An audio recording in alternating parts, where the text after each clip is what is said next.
អនុញ្ញាតឲ្យខ្ញុំបាទគោរពជំរាបសួរដល់បងប្អូនទាំងអស់គ្នាទាំងក្រៅស្រុកនិងក្នុងស្រុកខ្ញុំបាទធ្វើវីដេអូនេះឡើងដើម្បីគ្រាន់តែចង់បង្ហាញអំពីទស្សនវិជ្ជានៃសាលាបឋមសិក្សាក្របៅមួយកន្លែងនៅខេត្តកំពង់ឆ្នាំងដែលស្ថិតនៅទីតាំងជនបទហើយពេលនេះ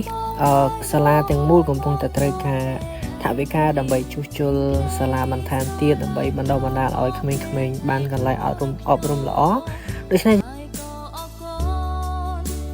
ក្នុងឱកាសនេះដែរខ្ញុំបាទក៏សូមអំពាវនាវដល់សប្បុរសជនដែលចង់ជួយបរិច្ចាគក្នុងការកសាង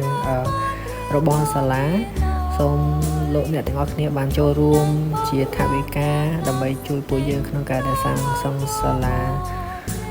បន្ថែមទៀតដូចជាមាន QR code នៅក្នុងវីដេអូនេះផ្ទាល់លោកអ្នកគ្រូបានscan ដើម្បីនឹងជួយពួកយើងតាមរយៈ QR នេះផងដែរបាទអរគុណច្រើនសូមជម្រាបលាព្រះអង្គប្រទានពរ